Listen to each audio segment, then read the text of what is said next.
alaikum wa rahmatullahi wa barakatuh.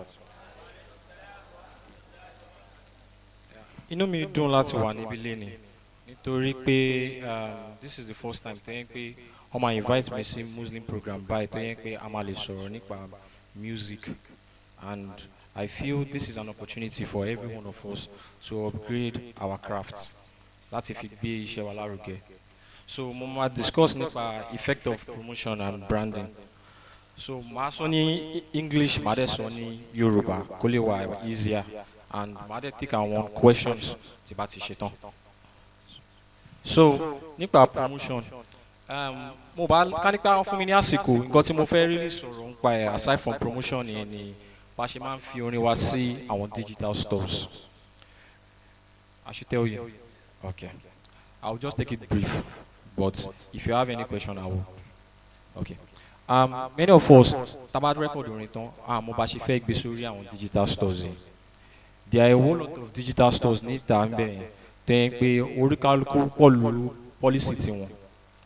But téèyàn bá try ẹ̀, àwọn platforms yìí èèyàn lè mọ èyí tó wà òkè fẹ́yàn.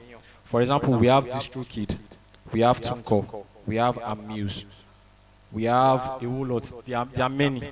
But gbogbo wọn ló ní one or two things in terms of èmi ò kí n advice èèyàn kó lo DistroKid for this reason àti TuneCore, because after tẹ́ bá lo DistroKid àti TuneCore tẹ́ bá fẹ́ withdraw owó yín, that is your royalty, because táwọn yẹn ṣe ń stream orin yín definitely wọ́n máa sanwó fún yín, though ó ní àwọn calculations kan tó máa determine iye tẹ́ máa gbà because of the countries tó bá ń stream ẹ̀. Like Nigeria mi báyìí aláàkì nǹkan ọ̀fẹ́ kì í fẹ́ subscribe, so yẹn wà. But reason why tí mo fi ń lo DistroKid àti TuneCore, mo kì í advice am fún èèyàn ni pé tẹ́ bá fẹ́ gba owó yín, they will take 30% as VAT because they are American companies. So to me, I feel it doesn't make any sense. Why would I be paying a VAT to a country that I am not in, and they'll be using my money to be developing their country? That is my own personal reasons. So I do advise people use Ditto Music. Mo affiliated sí wọn is just because of nǹkan tí mo ń ṣe then àwọn observation tèmi. Ditto Music, DITTO, then music. So Ditto Music, they are UK company. Whenever you distribute your song, they will take your song to over 200, and I think now it's like 350 stores. Loma distribute Spotify, Boomplay, iTunes and Co. A whole lot, over 350 stores. Loma distribute, and their plan is very cheap. It's just $14 per year, and you can release unlimited songs. As in early release orin púpọ̀, tẹ́ bá ti sọ $14 yẹn lọ́dún kò mean anything, and you can always withdraw your royalty because. But fún gbogbo àwọn stores yìí, first time tẹ́ bá máa kọ́kọ́ release orin yín síbẹ̀, ó máa take only 3 months kẹ́ tó lè rí first report sí kẹ́ lè mọ bí orin yín ṣe ń ṣe. So after that first 3 months, ẹ máa mọ countries lẹ́yìn pé wọ́n ń gbọ́ orin yín púpọ̀ sí àti ibi tí orin yín ò ti ṣe dáadáa, so ẹ máa mọ bẹ́ẹ̀ ṣe máa make amends. Then ẹ máa mọ àwọn geographical zone tó yẹ kẹ́ focus on more from those parts. So after distributing your song, now how do you want to promote it? That is where the whole work comes in. Promotion, it is very, very complicated, but it is not. If you have to just draw a plan. Kò mọ̀ pé pattern báyìí ni mo fẹ́ lò. Tó bá dẹ̀ ti try oríṣiríṣi àwọn pattern, tó bá feel pé eléyìí ló ń work, you should stick to it. And these days, it's so difficult that many of us we just release song, and after few weeks or few months we stop promoting it. It doesn't work that way. In the world, there are millions of people, so you can't expect them to post story, to share for a while, who might get across everybody. It's possible. Mo lè máa wà online for 2 days, for instance, but then after 2 days we will post them. Báwo ló ṣe expect pé. So you have to keep on posting your stuff, pushing your content from time to time. Then promotion now, there are different types of promotion. It has a whole lot. We have online and we have offline. Online promotions are the ones that, for instance, TikTok, Instagram, Facebook, YouTube, and Co. Those ones, they have their own branches because of their own goal. But I will just try and touch some areas so that we can apply them to each other. Yeah. So when it comes to thematic record oriented distributed promotion, I do suggest first, before you start your promotion, make sure that you have a plan. You must have a plan. Because if you don't have a plan, you'll just be doing a rough work. You will not really know what you are even doing. For instance, and we make this mistake of wanting to have much money before we start promoting. It is not done. Owó tẹ́ bá ní lọ́wọ́ at that point, òun lè máa fi mọ̀ pé okay, iye báyìí ni mo fẹ́ ná síbi báyìí. Iye báyìí ni mo fẹ́ ná síbi báyìí. And I used to advise people when it comes to promotion, focus more on sponsored ads. Either Facebook, Instagram. For instance, tẹ́ bá ti drop content, tẹ́ bá ti drop orin, make sure that you shoot a visual to interpret what you are saying. Kò need pé ẹ fẹ́ lọ wá èèyàn tó ní kámẹ́rà ńlá kan. If you have a good phone that the picture quality is good, do use it. What you should just be after, make sure that your background is nice. The background is fine, and try as much as you can to create the content to interpret what your song is saying. Go ni message. Because there are a lot of content out there that sometimes you just watch them, you don't even understand what it is about. But if it has a message, it will be easy for your audience to engage. It's easy for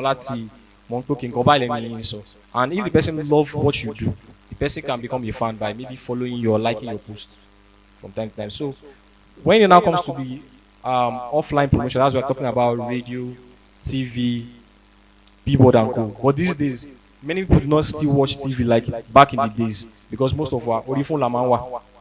So make sure that anything that you are doing concerning your promotion, you focusing more on what people can see on the phone. Because 85% of people daily orí phone gbogbo máa ń wà. Ẹ máa rí ẹlòmíì gan ṣe tẹ́ ń bá sọ̀rọ̀. Ìgbà irun gan ẹlòmíì á sì máa tẹ fóònù. Tó bá rí pọ́n ti gbérun dúró ìgbà ìlú wọn máa sáré. That is how people are addicted to the phone. So make sure pé your posts they are nice, they are engaging. Then run sponsored ad from time to time. And tẹ́ bá ń release orin kan, tó bá ń pè orin kan lè fẹ́ push out. I used to advise, make sure that before you start the promotion, shoot like 30 contents. 30 visuals. It is very, very important. Yes. The reason why I advise you shoot 30 content is this. Never post video kan lẹ́ni. After ìjọ́ mẹ́ta ìjọ́ mẹ́rin, tí bá rí mi ò ní pay attention sí mọ́. Nítorí màmá feeling pé mo ti wò. Mo tó bá dijọ́ kẹta, tẹ́ bá tún post mi. Màá kàn mọ̀ pa ẹni yìí ni, ṣó tún drop orin mi ni, màá pay attention. Before you know, I will get used to that song. There are a lot of songs that are out there that don't release one. Me personally, I don't like them. But because of the effect of promotion, time to time, at the point, that is the effect of promotion. So that is how promotion works. From time to time. The reason why Coca-Cola touching adverts is Pepsi. It's very, very simple. Anytime they buy any drink, go to my Okoyen Coke, they buy TV MRI.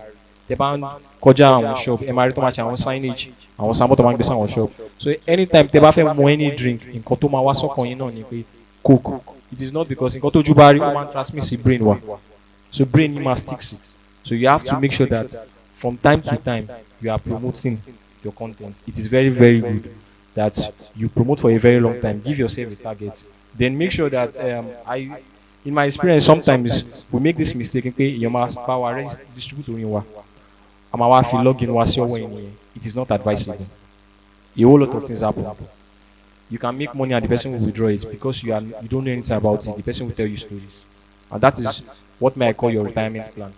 Because you must find a way to make something out of it so that you can put it into your next project. It will make it a lot easier.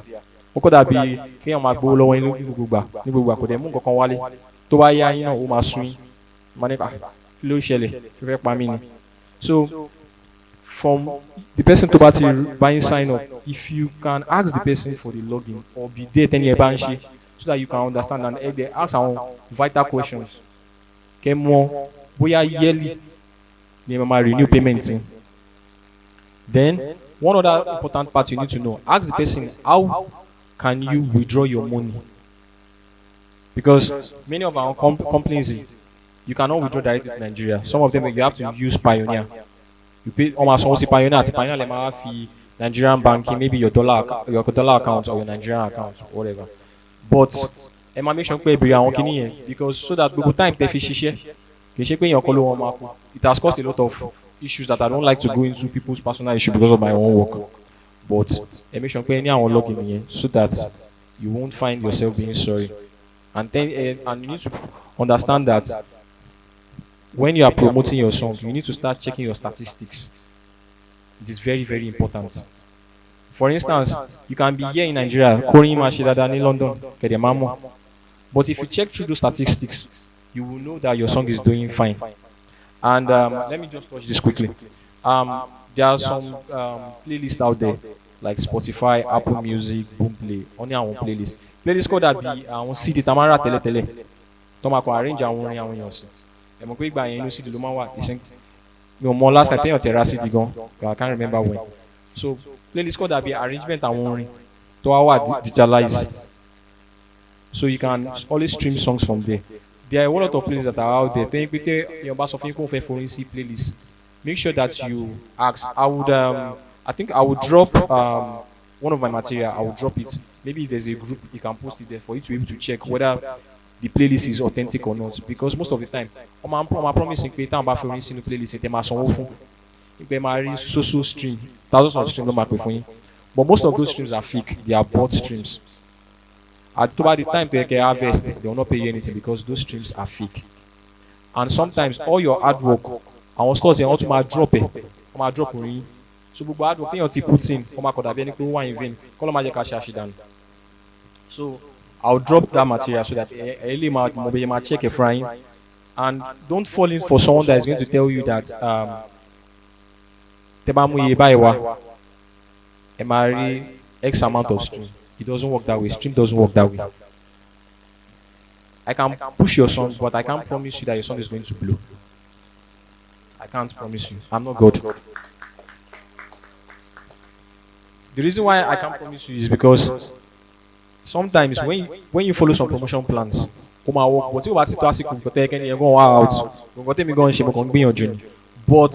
it is always advisable you keep your content. You keep on pushing it and you are consistent with it. I was sharing something with one of the brothers that brought me here today.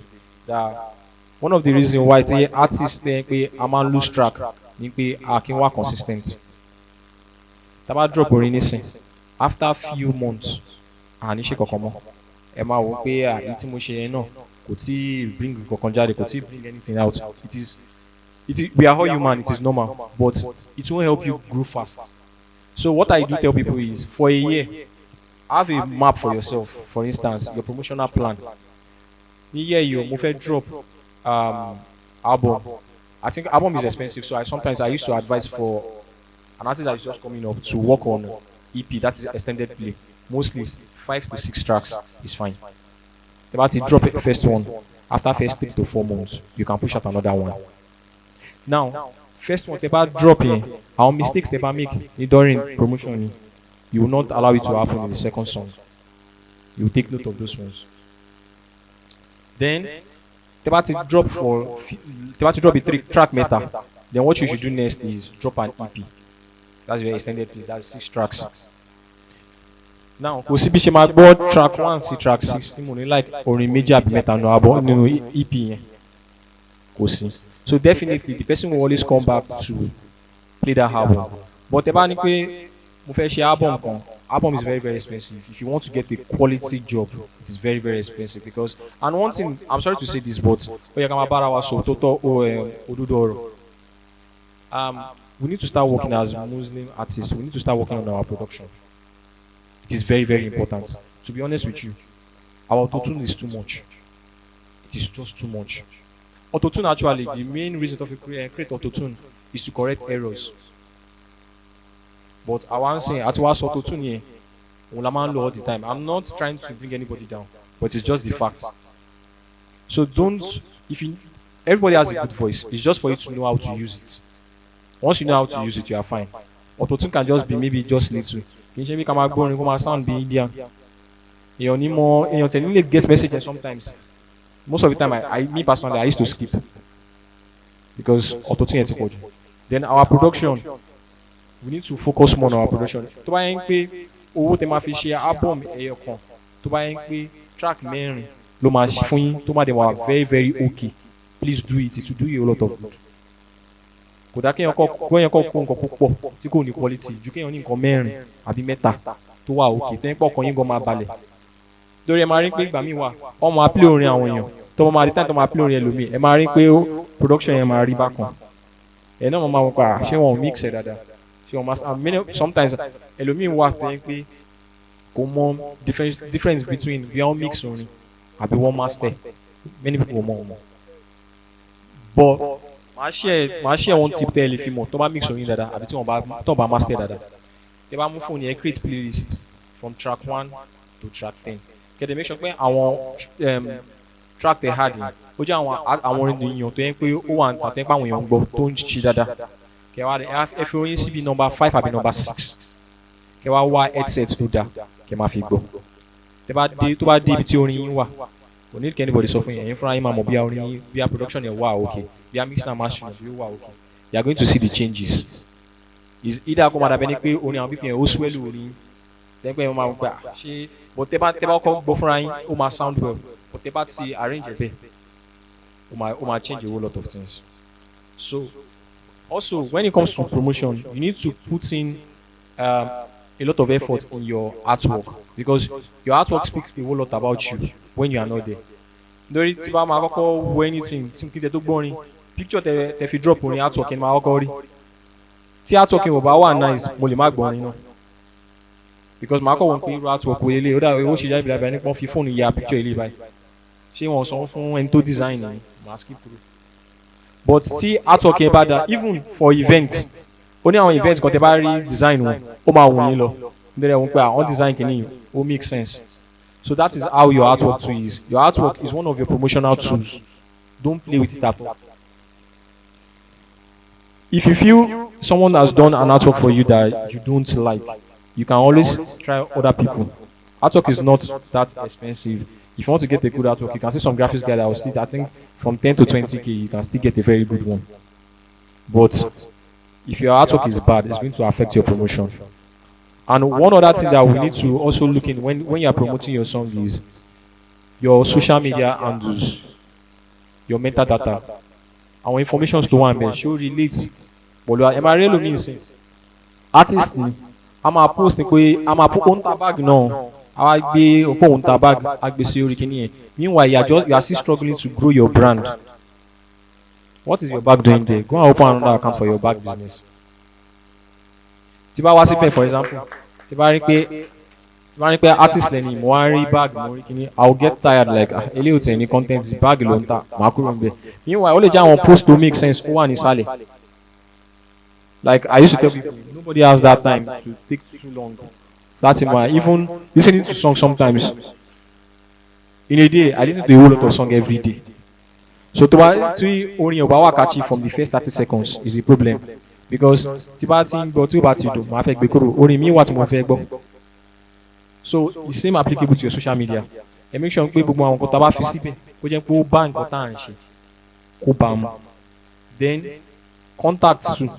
Ejeko very very easy. Be a manager, number manager, I be number to get in touch with you indirectly. You see a whole lot of people you want to contact them, you won't see their contact at all. You mean what? You mean what I'm sending in the DM? This is what I tell a lot of artists all the time. Make it an habit every morning. Tebaji, Facebook, Twitter, all your social media. Make sure you check DM me. I'm actually speaking from experience. I actually lost a deal I think 4 years ago. Want to send me a message in like 5 months ago. Me they check it. By the time I don't know what happened that day. One check, one message no. But my reply on BPN only the time it's koja. So I know what that thing will have done to me. Will have changed a whole lot. So I used to tell a lot of people. I can make sure to buy the Lara go buy 20-30 minutes. I check the DMs I check it. Even comment sometimes. And one of the best ways to engage with your audience is by responding to their comments. For instance, I've seen your video on TV. Would they like and then you Corey. While tagging, comment on that posting. Then you know about replying me, okay, thank you so much. It does you nothing, it costs you nothing. Your kilobytes.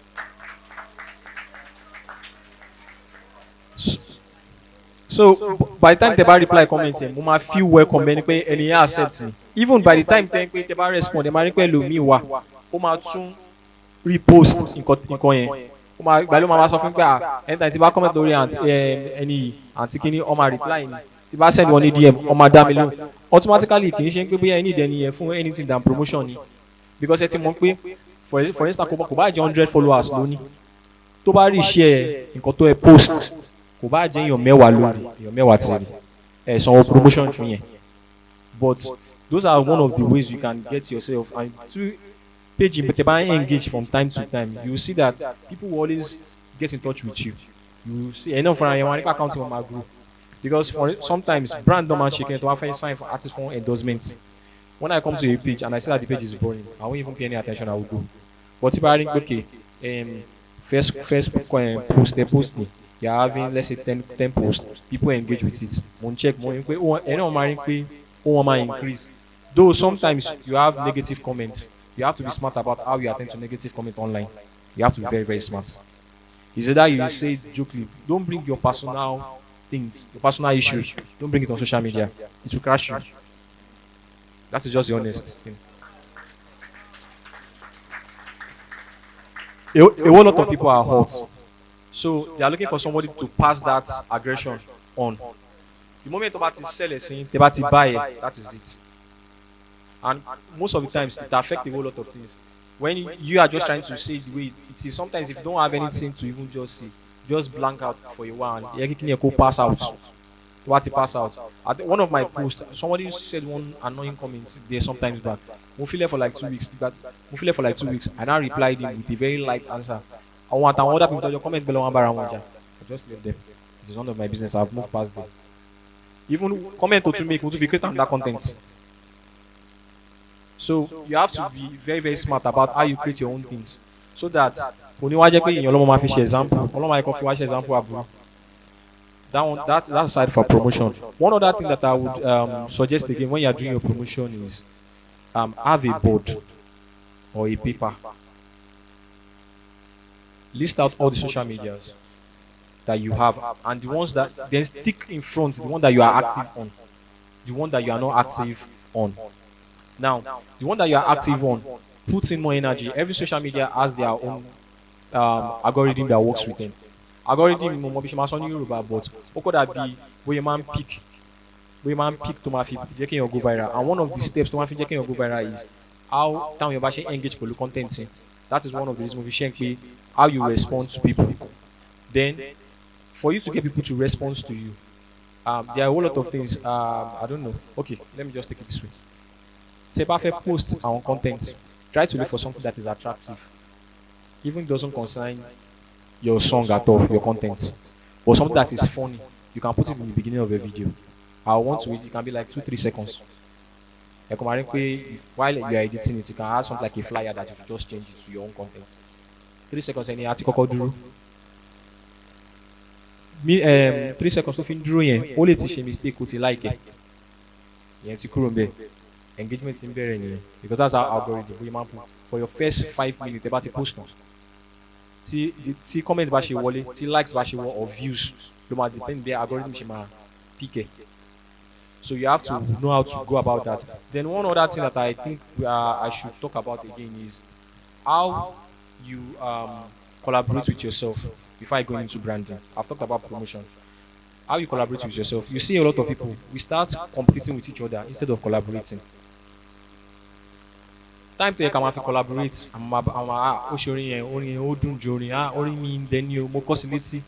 You don't need all those things. The fact that there are a whole lot of terms you have to use to buy from the beginning. You can either copyright your song, trademark things. So time taking this okay competition collaborate because for example say Alaja sing only be 100,000 followers to wa lawyer say èmi mo ní 50 tí bá collaborate pẹ̀lú Alaja kò sí automatically ma gba 100 tí wọ́n kún 50 tí tèmi Alaja náà gba 50 tèmi ma gba 100 tí wọ́n everybody is winning.